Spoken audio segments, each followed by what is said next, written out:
Hello everyone, welcome to star education YouTube channel. Star education YouTube ચેનલમાં આપ સૌનું ખૂબ ખૂબ સ્વાગત છે.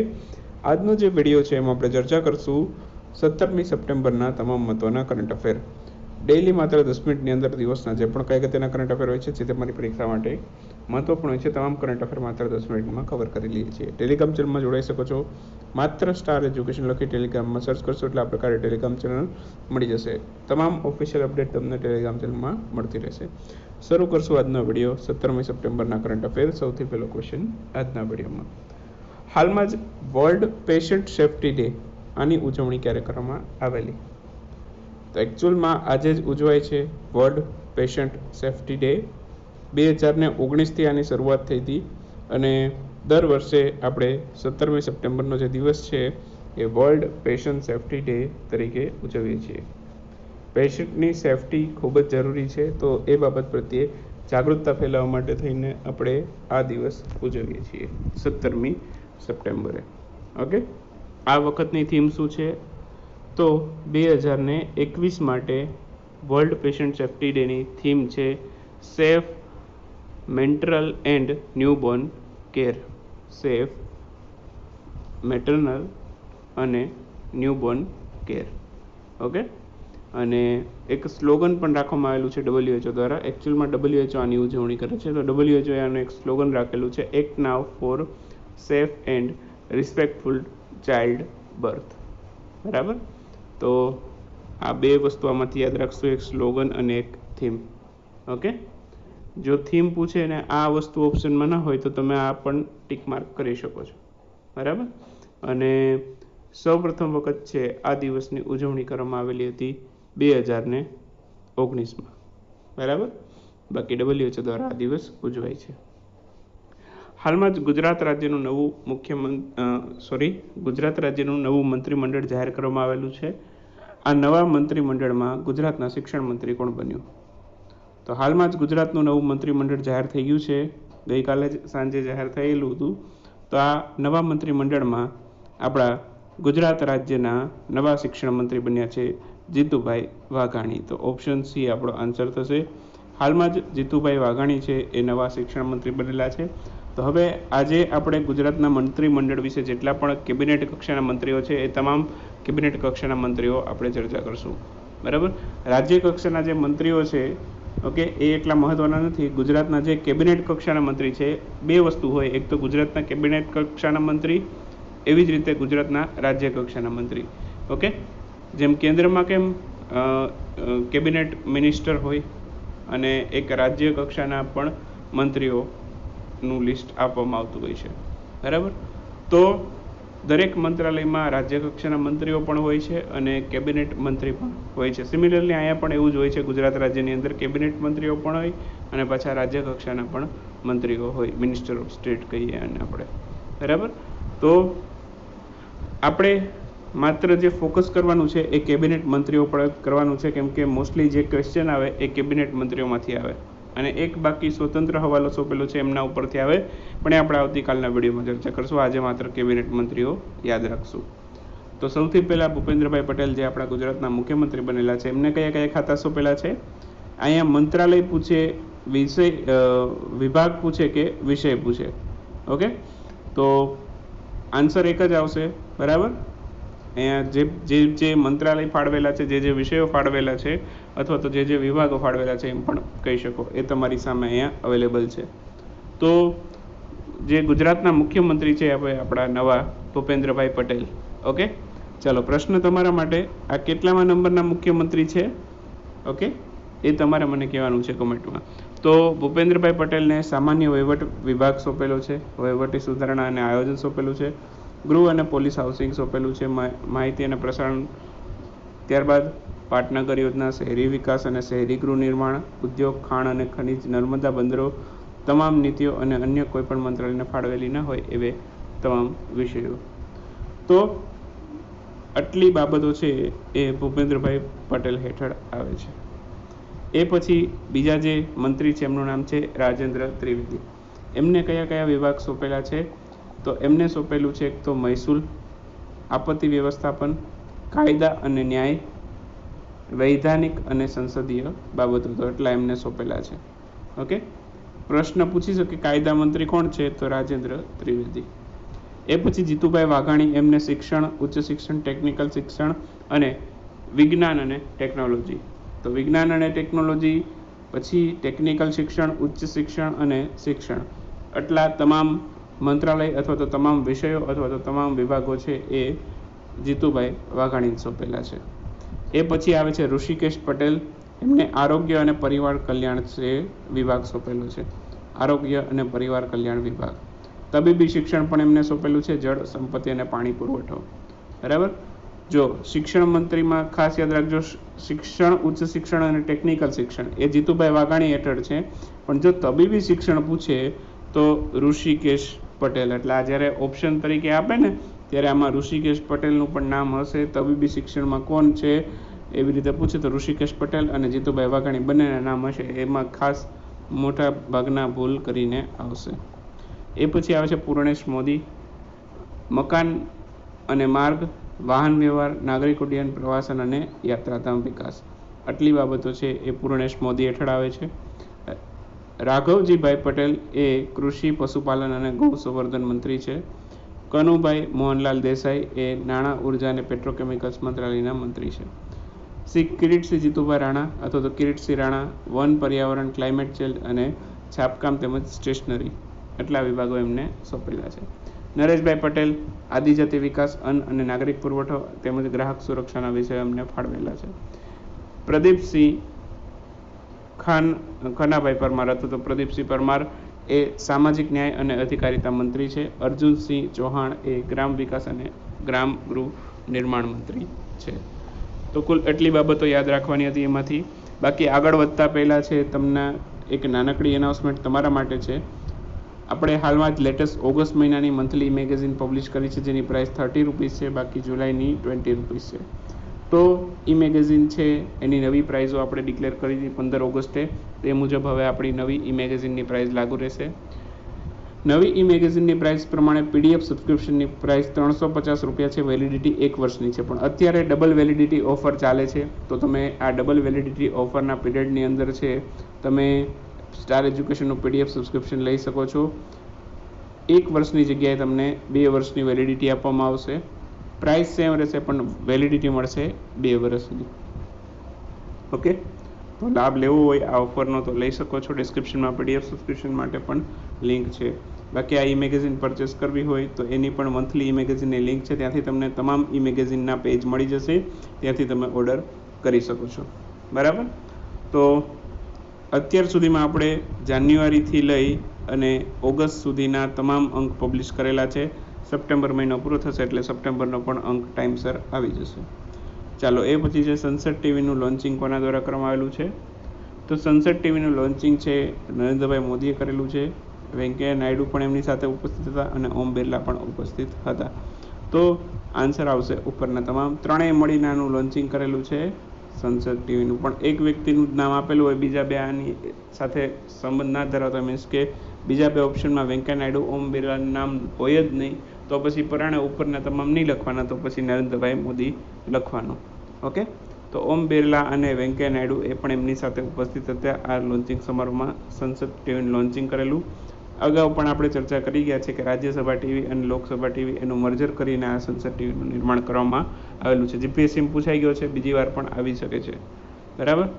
પ્રશ્ન એમ પણ આવે કે આના સીઈઓ કોને બનાવેલા છે સનસેટ ટીવીના, તો એક નિવૃત્ત આઈએએસ અધિકારી છે રવિ કપૂર, એમને આના સીઈઓ તરીકે નિયુક્ત કરેલા છે. બાકી આનું સંચાલન કેન્દ્ર સરકાર હસ્તક રહેશે સનસેટ ટીવીનું. હાલમાં ટાઈમ્સ મેગેઝિન એમના દ્વારા જાહેર કરવામાં આવેલી ધ 100 મોસ્ટ ઇન્ફ્લુએન્શિયલ પીપલ 2021 એમાં ભારતના કુલ કેટલા વ્યક્તિનો સમાવેશ કરેલો છે. તો આ ટાઈમ્સ મેગેઝિન દ્વારા હાલમાં જ આ યાદી જાહેર કરવામાં આવેલી છે 100 મોસ્ટ ઇન્ફ્લુએન્શિયલ પીપલની. ભારતના કુલ 3 વ્યક્તિને આમાં સ્થાન મળેલું છે. ઓપ્શન બી આપણો આન્સર થશે. 3 વ્યક્તિ કયા કે છે, એક તો આપણા પ્રધાનમંત્રી નરેન્દ્રભાઈ મોદી, બીજા છે પશ્ચિમ બંગાળના મુખ્યમંત્રી મમતા બેનર્જી, ત્રીજી વાર મુખ્યમંત્રી બનેલા છે, અને ત્રીજું કોણ છે, ત્રીજું છે સિરમ ઇન્સ્ટિટ્યૂટ ઇન્ડિયાના માલિક આદર પૂનાવાલા. તો અહીં ત્રણે ત્રણને તમે જોઈ શકો છો હાલમાં જ આ ટાઈમ્સ મેગેઝિનની અંદર છે આ 3 ભારતના વ્યક્તિને સ્થાન મળેલી છે ટાઈમ્સ મેગેઝિનની ધ 100 મોસ્ટ ઇન્ફ્લુએન્શિયલ પીપલ 2021ની યાદીમાં. ઓકે, તો બાકી આ યાદીની અંદર છે જો બાઇડનનો, કમલા હેરિસનો, સી જિનપિંગ, ડોનાલ્ડ ટ્રમ્પ. 100 યાદ ન રાખવાના હોય, જે પ્રતિષ્ઠિત નેતાઓ છે એ આપણે યાદ રાખશું. બરાબર, તો જો Biden, Kamala Harris, C Jinping, Donald Trump. એવું નથી કે આમાં નેતાઓને જ સામેલ કરવામાં આવે છે. જે વ્યક્તિ પાવરફુલ છે, ઓકે, તો એમને એમાં સ્થાન મળે છે. બરાબર, જાપાનની ટેનિસ પ્લેયર છે નાઓમી ઓસાકા, એને પણ આમાં સ્થાન મળેલું છે. તો એવું નથી કે માત્ર નેતાઓને જ આમાં સ્થાન મળેલું છે, પણ જે વ્યક્તિ પાવરફુલ હોય બેઝિકલી એને આમાં સ્થાન આપે છે. હાલમાં કેન્દ્રીય મંત્રી નીતિન ગડકરી એમના દ્વારા આઈ રાસ્તેનું લોન્ચિંગ કરવામાં આવેલું. આ શું છે? આઈ રાસ્તેનું લોન્ચિંગ નીતિન ગડકરીએ કરેલું. આઈ રાસ્તે છે એ એક પ્રકારનું આર્ટિફિશિયલ ઇન્ટેલિજન્સ આધારિત એક પાવર્ડ પ્રોજેક્ટ છે. આર્ટિફિશિયલ ઇન્ટેલિજન્સ આધારિત એક પાવર્ડ પ્રોજેક્ટ છે આઈ રાસ્તે. નીતિન ગડકરી આનું લોન્ચિંગ કરેલું. તો આઈ રાસ્તે છે એક આર્ટિફિશિયલ ઇન્ટેલિજન્સ આધારિત એક પાવર્ડ પ્રોજેક્ટ છે. આઈ રાસ્તેનું પૂરું નામ પૂછી શકે તો intelligence solution four road safety through technology and engineering. તો આ નામ ઉપરથી જ ખબર પડે કે સડક દુર્ઘટનાને ઘટાડવાનો આનો મુખ્ય હેતુ છે અને કયા કારણોથી સડક દુર્ઘટના થાય છે તે આ પ્રોજેક્ટના આધારે જાણી શકાશે. બાકી રોડ ટ્રાન્સપોર્ટ હાઈવે મંત્રી છે નીતિન ગડકરી અને આ એક પાયલોટ પ્રોજેક્ટ છે જેની શરૂઆત મહારાષ્ટ્રના નાગપુર ખાતેથી કરવામાં આવશે. હવે પાયલોટ પ્રોજેક્ટ એટલે શું? કદાચ મનમાં એવો પ્રશ્ન થાય નવા હોય એ લોકો, જે લોકો પહેલી વાર જ કરંટ અફેર જોતા હોય તો એમને કદાચ આ પાયલોટ પ્રોજેક્ટ શું એ કદાચ ખબર ના હોય. તો જે પ્રોજેક્ટ છે હજી નવો જ શરૂ કરવામાં આવેલું હોય અને ખૂબ જ મોટા પાયામાં એનો ખર્ચો થતો હોય તો શરૂઆતમાં ટેસ્ટિંગ કરે, અમુક 1-2 શહેરોમાં, બરાબર, આ પ્રોજેક્ટ લોન્ચ કરે અને પછી ત્યાં કેવું પરિણામ મળે છે, પ્રોજેક્ટથી કાંઈ ફાયદો થાય છે કે નહીં, નાગરિકોને બેનિફિટ થાય છે કે નહીં, બરાબર, તો પ્રોજેક્ટની સક્સેસ કેવી છે એ માટેનું એક આનું ટેસ્ટિંગ કહી દો અથવા તો પરીક્ષણ કહી દો. તો સર્વે કરવામાં આવે પછી કે કેટલો ઉપયોગી બને છે, કેટલો ફાયદો થાય છે સરકારને અને નાગરિકોને, તો એ બાબતનું બધું નિરીક્ષણ કરીને પછી આ પાયલોટ પ્રોજેક્ટ જો સક્સેસ જાય તો આગળ એને મોટા પાયા ઉપર આનું લોન્ચિંગ કરવામાં આવે. બરાબર, સમગ્ર દેશમાં અથવા તો સમગ્ર રાજ્યમાં લાગુ કરવામાં આવતું હોય. બરાબર, તો ખ્યાલ આવી ગયો પાયલોટ પ્રોજેક્ટ શું હોય. ચાલો, એ પછી હાલમાં જ ભારતે એક્સરસાઇઝ પીસફુલ મિશન 2021 એમાં ભાગ લીધો. આ અભ્યાસનું આયોજન કયા સંગઠને કરેલું? બરાબર, પ્રશ્ન એકદમ એકથી એક ચડિયાતા છે અને પૂછી શકાય એવા જ પ્રશ્નો છે. ઓકે, તો આ પીસફુલ મિશન 2021માં હાલમાં જ ભારતે ભાગ લીધો. આનું આયોજન કરેલું SCO, સંઘાઈ સહયોગ સંગઠન. Okay, Shanghai corporation organisation. Option C આપણો આન્સર થશે. તો પીસફુલ મિશન 2021માં ભારતે ભાગ લીધેલો. આયોજન કરેલું સંઘાઈ સહયોગ સંગઠને. આ વર્ષે કેટલામું સંસ્કરણ છે તો એવું પૂછે તો 6થું. ઓકે, આયોજન કઈ જગ્યાએ થયું? આયોજન થયેલું રશિયામાં. બરાબર, અને આમાં જેટલા પણ SCOના મેમ્બર દેશો છે એ બધાએ ભાગ લીધેલો. China, India, Kazakhstan, Kyrgyzstan, Russia, Pakistan, Tajikistan અને ઉઝબેકિસ્તાન, આ બધાએ આમાં ભાગ લીધેલો. અને આ શું છે? પહેલાં તો અભ્યાસ એના રિલેટેડ છે, તો જોઈન્ટ ટેરરિઝમ અભ્યાસ હતો. આતંકવાદને ઘટાડી શકાય એ માટેનો આખો અભ્યાસ હતો. તો આયોજન કરેલું SCOએ અને રશિયા દ્વારા આનું આયોજન કરવામાં આવેલું. વાત કરશું ક્વિક ન્યૂઝની. ક્વિક ન્યૂઝમાં સૌથી પહેલો ક્વેશ્ચન આજના વિડીયોમાં, હાલમાં કયા એરપોર્ટે central board of indirect taxes and customs દ્વારા કસ્ટમ નોટિફાઈડ એરપોર્ટ તરીકે કયા એરપોર્ટને જાહેર કરેલું છે? તો હાલમાં જ કુશીનગર એરપોર્ટ છે એને central board of indirect taxes and custom દ્વારા કસ્ટમ નોટિફાઈડ એરપોર્ટ જાહેર કરવામાં આવેલું છે, કુશીનગર એરપોર્ટ. હાલમાં જ નિર્માણ થયેલ AUKUS એ કયા દેશો વચ્ચેની ટ્રાયલેટરલ સિક્યુરિટી પાર્ટનરશિપ છે? તો ટ્રાયલેટરલ પાર્ટનરશિપ હમણાં જ આ 3 દેશોએ સાઇન કરી છે, ઓસ્ટ્રેલિયા, UK અને અમેરિકાએ. તો નામ આપેલું છે AUKUS. હાલમાં જ નવી દિલ્હી ખાતે કેટલામાં ઇન્ડિયન આર્મી કોન્ક્લેવનું આયોજન કરવામાં આવેલું? ઇન્ડિયન આર્મી ચીફ કોન્ક્લેવ છે. હવે સૌથી પહેલાં તો આ શું છે એ પણ કદાચ જે લોકો નવા છે એમને ખબર ના હોય. જ્યારે પણ આવું શબ્દ સાંભળો કોન્ક્લેવ એટલે આ બધા ભેગા થતા હોય. ઇન્ડિયન આર્મી ચીફ કોન્ક્લેવ એટલે કે જેટલા પણ ઇન્ડિયન આર્મીના ભૂતકાળમાં ચીફ રહી ગયેલા છે તો એ બધા આમાં ભેગા થાય, બરાબર. તો ઇન્ડિયન આર્મીના આ બધા ચીફ છે અહીંયા ભેગા થયા હશે, બરાબર. એક આખું સંમેલન જેવું, મુલાકાતી ગેટ ટુગેધર નહીં કહેતા આપણે કોલેજ પૂરું થઈ ગયા પછી, તો એ ટાઈપનું છે. ઓકે, તો ઇન્ડિયન આર્મી ચીફ કોન્ક્લેવ છે એનું આયોજન આ વખતે નવી દિલ્હી ખાતે થયેલું. અત્યાર સુધીમાં 8મું છે, બરાબર. 8મું સંસ્કરણ હતું. હાલમાં જ કઈ નિર્માતા કંપનીએ ભારતમાંથી પોતાનો બિઝનેસ છોડવાનો નિર્ણય કર્યો છે? હાલમાં ફોર્ડ નામની એક કંપની છે, કારની કંપની હતી, તો એણે ભારતમાંથી પોતાનો બિઝનેસ છોડી દીધો. અમેરિકાની કંપની હતી, બરાબર. લગભગ ઘણા બધા લોકોને બેરોજગારીનો સામનો કરવો પડેલો. એપ્રોક્સિમેટલી 4500 જેટલા લોકોનું અહીંયા બેરોજગારીનો સામનો કરવો પડેલો આ કંપની મૂકીને ગઈ એના કારણે. હાલમાં જ ભારતની કઈ કંપનીએ જમશેદપુર ખાતે ભારતનો સૌપ્રથમ હાલમાં જ ભારતની કઈ કંપનીએ જમશેદપુર ખાતે ભારતનો સૌપ્રથમ કાર્બન કેપ્ચર પ્લાન્ટ સ્થાપ્યો છે જે હવામાંથી CO2નું શોષણ કરશે?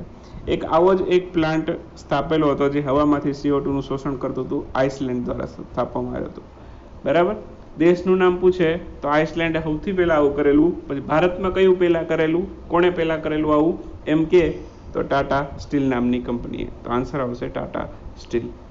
હાલમાં ભારતના નીતિ આયોગે ડિલિવરી વ્હીકલથી ઝીરો પોલ્યુશન માટે કયું કેમ્પેન લોન્ચ કર્યું છે? જે ડિલિવરી વ્હીકલ હોય છે તો એનાથી કોઈ પણ પ્રકારનું પ્રદૂષણ ના થાય તો એ માટે એનું ઝીરો પોલ્યુશન રહે એ માટે એક શૂન્ય નામનું અભિયાન અથવા તો કેમ્પેન શરૂ કરેલું. હાલમાં IIT બોમ્બે દ્વારા લોન્ચ કરવામાં આવેલ પ્રોજેક્ટ ઉડાન એ શું છે? હવે આ પ્રશ્નમાં મારે MCQ દેવા હતા પણ આમાં બહુ એટલી બધી ડિટેલ અવેલેબલ છે નહીં, બરાબર. પણ આ પ્રશ્ન પૂછવો હોય તો આમાં 100% વિદ્યાર્થીઓ ભૂલ કરીને આવે. હું ઓપ્શન એવા આપું તમને, બરાબર. એક તો પહેલાં તો આ છે શું એ જાણી લો. આ IIT બોમ્બે દ્વારા લોન્ચ કરવામાં આવેલો એક લેંગ્વેજ ટ્રાન્સલેટર છે જેનું નામ રાખેલું છે પ્રોજેક્ટ ઉડાન. ઓકે, તો એક લેંગ્વેજ ટ્રાન્સલેટર છે અને આમાં ઓપ્શન દેવા હોય તો એમ પણ આપી શકીએ. એક ડ્રોન રિલેટેડ ઓપ્શન બનાવી શકાય, એક એરક્રાફ્ટ રિલેટેડ ઓપ્શન બનાવી શકાય, બરાબર. એક ફાઇટર જેટ રિલેટેડ ઓપ્શન બનાવી શકાય. તો આવી રીતના 2-3 એવા ઓપ્શન સેટ કરી શકાય કે જેથી સ્ટુડન્ટ કન્ફ્યુઝ થાય. પણ આપણે એકદમ વ્યવસ્થિત તૈયારી કરવાની જેથી આપણને કોઈ પણ પ્રકારનું કન્ફ્યુઝન ના થાય. પ્રોજેક્ટ ઉડાન IIT બોમ્બે એટલે શું છે? એ લેંગ્વેજ ટ્રાન્સલેટર. હાલમાં કયા રાજ્યની સરકારે બાજરા મિશન શરૂ કર્યું? બાજરા મિશન શરૂ કરેલું છત્તીસગઢની સરકારે. આન્સર આવશે છત્તીસગઢ. હાલમાં જ સ્વામી બ્રહ્માનંદ પુરસ્કાર 2021થી કોને સન્માનિત કરવામાં આવેલું છે? તો બ્રહ્માનંદ પુરસ્કારથી સન્માનિત કરવામાં આવેલું છે આનંદ કુમારને. હાલમાં કયા રાજ્યની સરકારે મહિલાઓને સરકારી નોકરીમાં 30%થી વધારે, સરકારી નોકરીની અંદર છે મહિલાઓ માટે આરક્ષણ 30%થી વધારીને 40% કર્યું છે? તો કયા રાજ્યની સરકારે આવો નિર્ણય કર્યો છે? અત્યારે ગુજરાતની અંદર વાત કરું તો 33% મહિલાઓને અનામત છે, પણ તેલંગાણામાં કેટલું હતું? 30% હતું અને હવે વધારીને કરી દીધું 40%. તો તેલંગાણા નહીં, તમિલનાડુમાં. આન્સર આવશે તમિલનાડુ, બરાબર. તો તમિલનાડુમાં 30%થી વધારીને કેટલું કરી દીધું? 40%. હાલમાં કયા દેશે ભારતના ગગનયાન મિશનને સમર્થન કરવાની જાહેરાત કરેલી? તો ઓસ્ટ્રેલિયા છે. ઓસ્ટ્રેલિયાએ ભારતનું જે ગગનયાન મિશન છે જે 2022ના એન્ડમાં અથવા તો 2023ના શરૂઆતના સમયગાળામાં લોન્ચ થશે, તો આ ગગનયાન મિશનનું સમર્થન કરવાની જાહેરાત કરી ઓસ્ટ્રેલિયાએ. તો રજા લેશું વિડીયોમાં. વિડીયો આજના પૂરો થાય છે. મળશું નેક્સ્ટ વિડીયોમાં નવા કરંટ અફેર સાથે. ત્યાં સુધી રજા લેશું. આવજો, બાય બાય, ગુડ નાઇટ, શુભરાત્રી. Thank you for watching Star Education. અને આજે તમામ જે લોકોએ PDF સબસ્ક્રિપ્શન લીધેલું છે, બરાબર, તો તમામ લોકોને રાત્રે 10 વાગ્યા સુધીમાં મેગેઝિન છે એનો સપ્ટેમ્બર મહિનાનો બીજો અંક મળી જશે. જે વીકલી મેગેઝિન છે એનો સપ્ટેમ્બર મહિનાનો બીજો અંક, બરાબર, 16 તારીખ સુધીના કરંટ અફેર કવર કરેલા હશે. આજે રાત્રે 10 વાગ્યા સુધીમાં મળી જશે.